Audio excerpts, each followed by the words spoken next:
Everybody, and today we're in chapter 21, which deals with univariate statistical analysis. And really what we're looking at today is hypothesis testing. How do you know that you have enough evidence to prove or disprove whatever your research question or hypothesis has to say? Well, that's what we're going to be dealing with today. So let's go ahead and get started. Okay, everybody, welcome back, and today we're in chapter 21, which deals with univariate statistical analysis. And really what we're talking about here is testing our single variable hypothesis. So let's go ahead and get started. Now, there are types of statistical analysis. What we saw in chapter 20 was what we see here, univariate statistical analysis and bivariate statistical analysis. Univariate is testing of a hypothesis involving only one variable. For instance, you wanted to look, I think in last chapter we saw the satisfaction of college students in their first year. So we're looking at a single variable here, college satisfaction.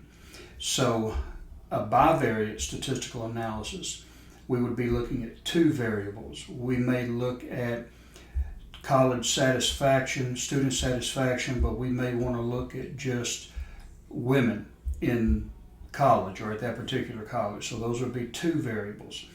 So we would take a look either singularly or with two, and then we have multivariate statistical analysis. And this is three or more variables. So we may look at gender, we may look at race, we may look at satisfaction and determine what the level of satisfaction would be. The satisfaction would be the independent variable, and gender, race, age may be the three dependent variables. So these are the differences. Really, you're just looking at one, two, and three or more types of variables within a study. Now, there are types of hypothesis testing, which you have here before you. You have relational hypotheses, and you're looking at how changes in one variable vary with changes in another. And here we can take a look at maybe correlations. As one increases, maybe the other decreases, and vice versa. And then you have hypotheses about differences between groups, and this examines how some variables vary from one group to another. And then you can look at differences from some standard. And you can take a look at examine how some variable differs from some preconceived standard. And these tests typify univariate statistical tests. And your book in chapter 21 gives several examples of this type of hypothesis testing. And we're going to be looking at those also today. Now, the hypothesis testing procedure, really you have a specifically stated hypothesis that's derived from the research objectives. What is it that you want to look at? Sample is obtained and the relevant variable is measured. The measured sample value is compared to the value either stated explicitly or implied in the hypothesis. If the value is consistent with the hypothesis is supported.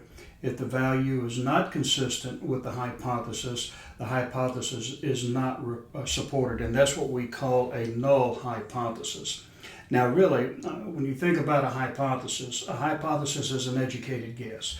It's a guess that you want, it's a statement that you make that you think something is going to occur based on some standard or some measurement, or these are the results that I believe are going to happen. And that's really scientific inquiry.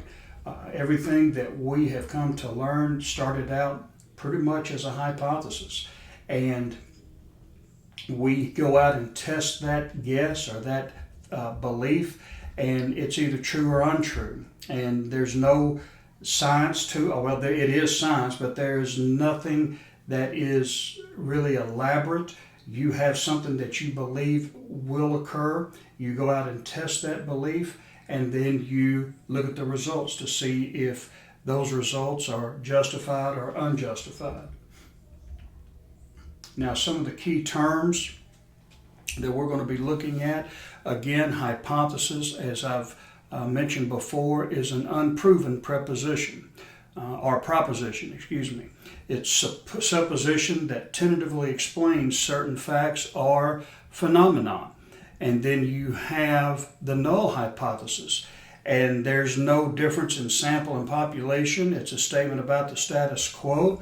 If you believe something will occur and you test that and it doesn't occur, then you have a null hypothesis. And you can learn just as much by something not turning out the way you expected, just as much as you would see something occur that you did expect.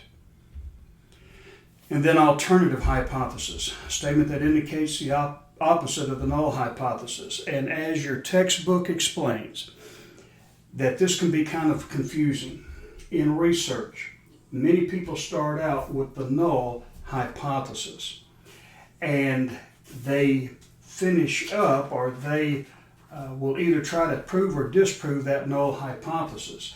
But what they really believe is going to happen is what they call the alternative hypothesis.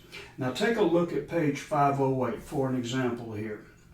Now, page 508 at the bottom here talks about freshman 7.8, and that's in your research snapshot on page 509. Now, as the little excerpt describes, it's believed that freshmen gain about 15 pounds in their first year when they go to college. Now, researchers at Purdue University wanted to test that out. So, as you can see here, the average, which is H.0, and I'm on page 508, the HO means null hypothesis. And the null hypothesis would be stated as the average number of pounds gained in the freshman year of college is not equal to 7.8. And they came up with that mean. They came up with that total there to see if the null hypothesis, which would be no, it is 15 pounds, was true or not. So if you take a look here, 7.8 is the number that they came up with to determine whether or not the 15 pounds was true. So we see here HO, which is null hypothesis, the average number of pounds gained in the freshman year of college is not equal to 7.8. In other words, now it's 15 pounds. Everybody gains 15 pounds when they come to college for the first year. Now that's the null hypothesis. Now we need to disprove that. And that's where we come up with H1, and you see right below it. The alternate hypothesis states the opposite of the null and represents what we actually believe is the true situation. In this case, the alternate hypothesis is the average number of pounds gained in the freshman year of college is equal to 7.8. So this is your idea. This is what you're coming up with. No, I don't believe every student gains, or the average student gains 15 pounds when they first go to college. So you believe that maybe it's 7.8 pounds that they may gain. So this is how you would word it. Now, your job is to disprove the hypothesis with your alternative hypothesis. And as the authors state, they try not to confuse you too much because it can get confusing when you're doing these studies and so forth, that you really start out with a null hypothesis trying to disprove something and prove your alternative hypothesis. The null hypothesis really is, as you see, it's a statement about the status quo. Everybody believed that it's 15 pounds. In fact, as you see up here at the top of this research snapshot, that so prevalent was this belief about 15 pounds that at an annual meeting of the Obesity Society, the current generation of college students was referred to as Generation XL. So that's the status quo. This is the way things are right now.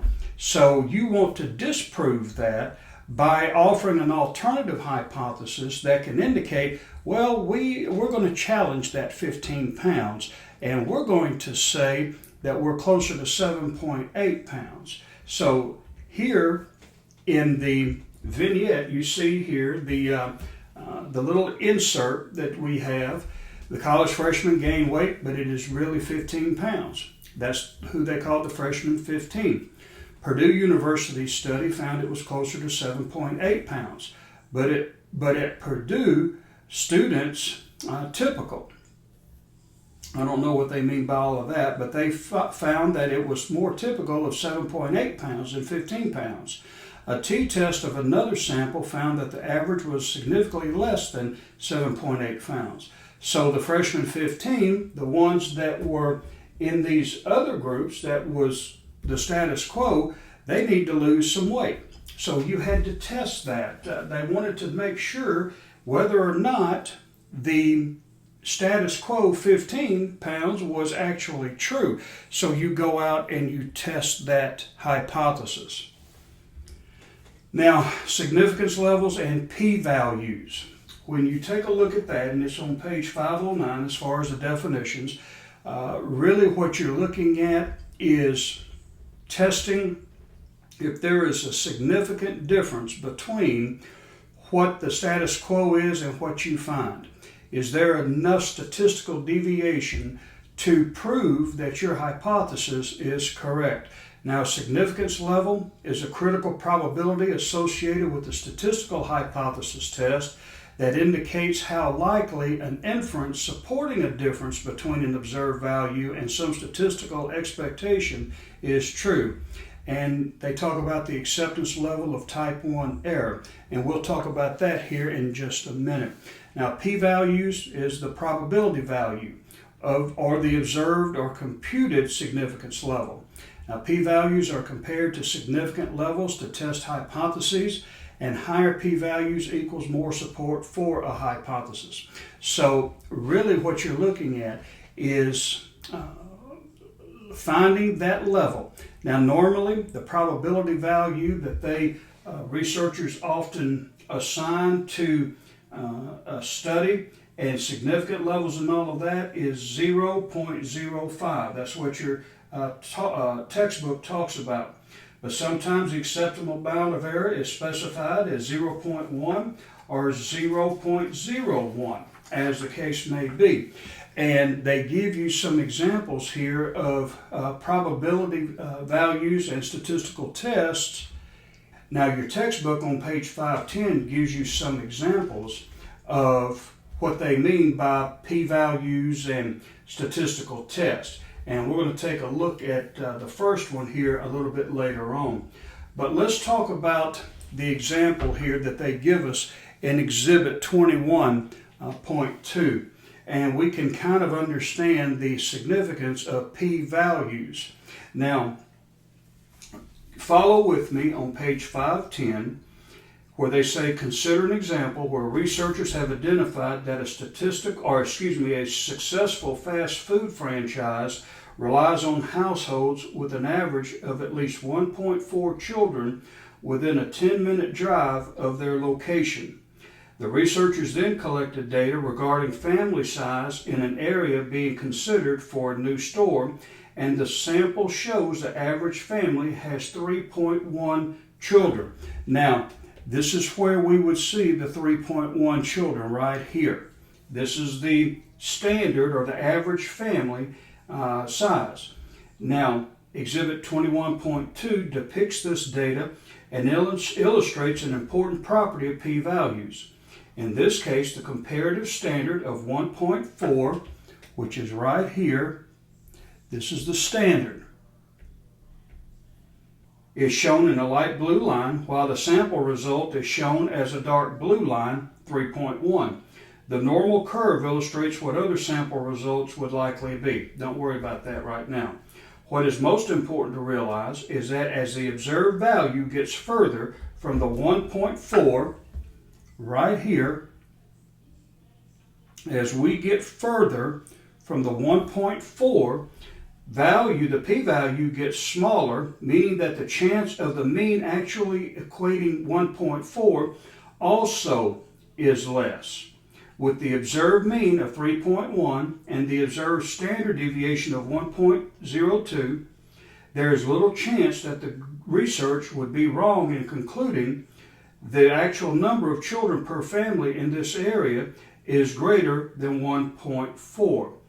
Now, there would be little chance. So chances are, as this p-value goes in this direction, which this is the standard, but this is the sample, as we see it growing further away, we see the likelihood that the researcher, his hypothesis is right, or his conclusion would be right. So that's how important it would be, especially when you equate it to business, when you're taking a look at p-values and how close your hypothesis is to what really should be based on the sample or the mean and what you discover.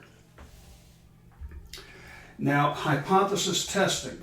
Again, when you see this is null hypothesis, H, 0.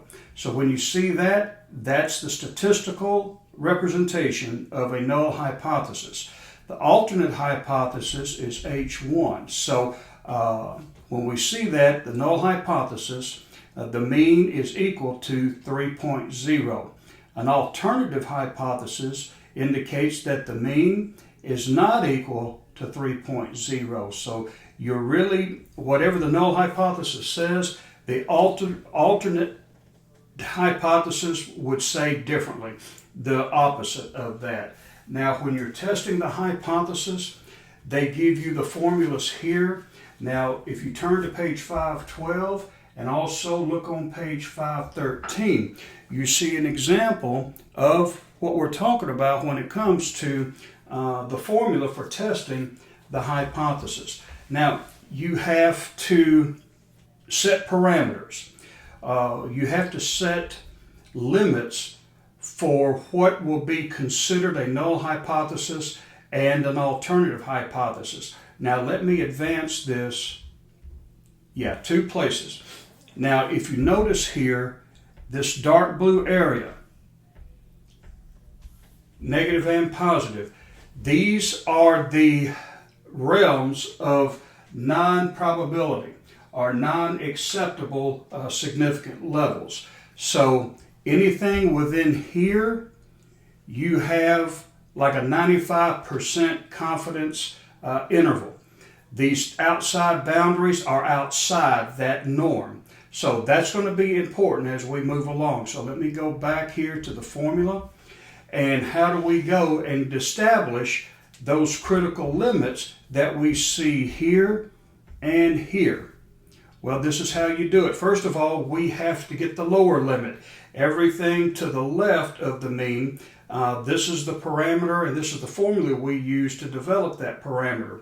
And how do we do that? Well, we have the critical value minus the lower limit equals the mean minus the z-score multiplied by the standard deviation.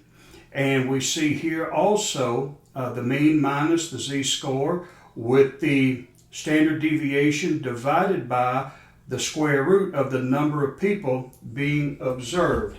And if you take a look here on page, as we see here on page 512, you see this example as it's given here on the slide. Now, the number, the sample, would be 225, and they give the example of a pizza company, and they're interested in how friendly customers perceive the service to be. And they're looking about whether or not to expand their pizza franchise. But before they do that, they want to know how their current franchise is doing. So they went out and they surveyed 225 people. So that's the N right there. So once we have our formula here, we can go down to the mean being 3.0 minus the z-score, and we've seen z-scores before, 1.96, multiplied by 1.5, which I believe, as we see here, is the standard deviation. And then we have 1.5 divided by the square root of the number, which is 225.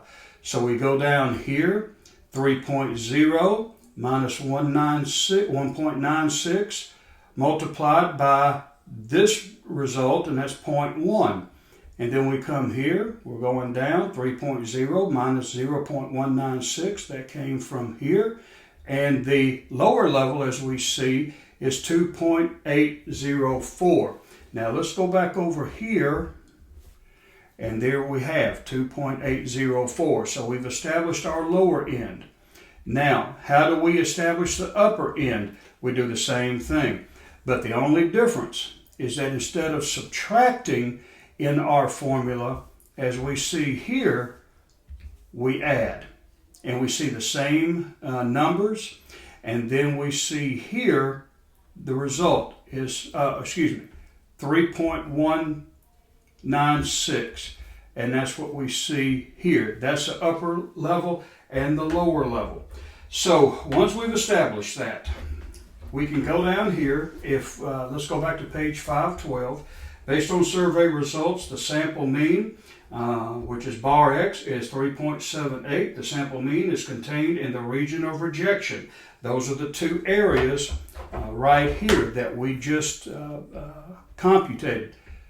These are the areas or the region of rejection. Since the sample mean is greater than the critical value of 3.196, falling in one of the tails, which is the regions of rejection, the researcher concludes that the sample result is statistically significant beyond the 0.5 level. A region of rejection means that the thought that the observed sample mean equals a predetermined value of 3 will be rejected, and the computed value takes a value within the range. So what does this mean to the management? The results indicate that customers believe the service is pretty friendly. The probability is less than 5 in 100 that this result, which is X bar equals 3.78, which is right over here, as you see, would occur because of random sampling error. This suggests that friendliness of the service personnel may not be a problem. So what we're seeing here is that the 3.78 that we see indicated here would indicate that the people are friendly to the customers and that they could go out and expand and do well, at least as far as customer service is concerned. Now, within this, and the reason why they call it a 95% confidence level or interval is because in this area, this is the 95%.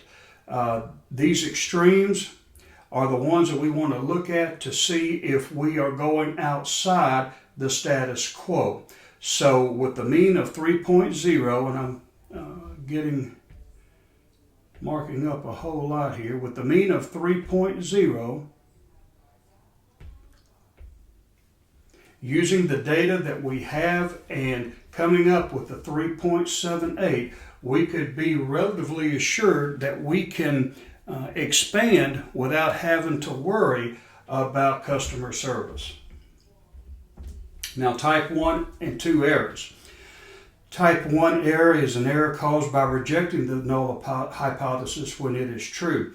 What if we had a closer P level and it was above 0.05 maybe, or it was above what would indicate that the null hypothesis would be true, or it would show that the null hypothesis is true, but we reject it.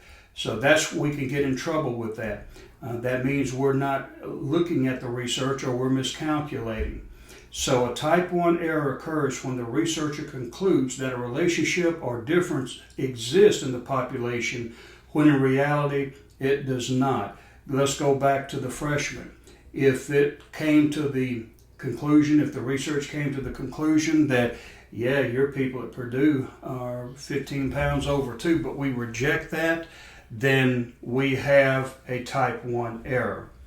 Now, a type 2 error is an error caused by failing to reject the null hypothesis when the alternative hypothesis is true, and that's a probability of beta. Type 1 has a probability of alpha, type 2 is beta. Practically, a type 2 error occurs when a researcher concludes that no relationship or difference exists when in fact one does. So if the guys were able to prove that yes, 7.8 is it, but they rejected that, then that's a type 2 error. And you see here the law in type 1 and type 2. Our legal system is based on the concept that a person is innocent until proven guilty. So a type 1 error would be an example of that, would send a person to prison who is innocent. And type 2 error is setting someone who is guilty free. So our society places a high value on avoiding type 1 errors, even to the extent that type 2 errors are more likely to occur. And that's true. Our legal system is conservative, and there's so many checks and balances that we would rather err on the part of the guilty than to send an innocent person to prison. So this is how we can apply some of these errors to other dimensions or other scenarios other than just with business. Today we took a look at hypothesis testing from the standpoint of being able to determine significant levels and p-levels or p-values. Now tomorrow we're going to be in a little bit more detail, and we'll carry on. But today it's enough to know that with type 1 and type 2 errors, which we saw in the presentation, we need to be careful about how we record and represent our data. Well, that's all we have for today. Have a good day, and we'll see you next time.